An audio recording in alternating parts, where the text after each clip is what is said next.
भगवन् विश्वेश्वराय महादेवाय त्रयम्बकाय त्रिपुरान्तकाय त्रिकाग्निकालाय कालाग्निरुद्राय नीलकण्ठाय मृत्युञ्जयाय सर्वेश्वराय सदाशिवाय श्रीमन्महादेवाय नमः।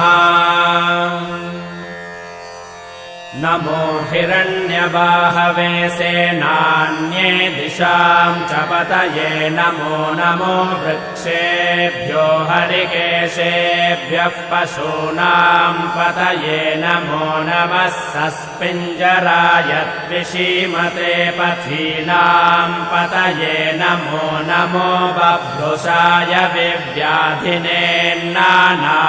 पतये नमो नमो हरिकेशाय योपवीतिने पुष्टानां पतये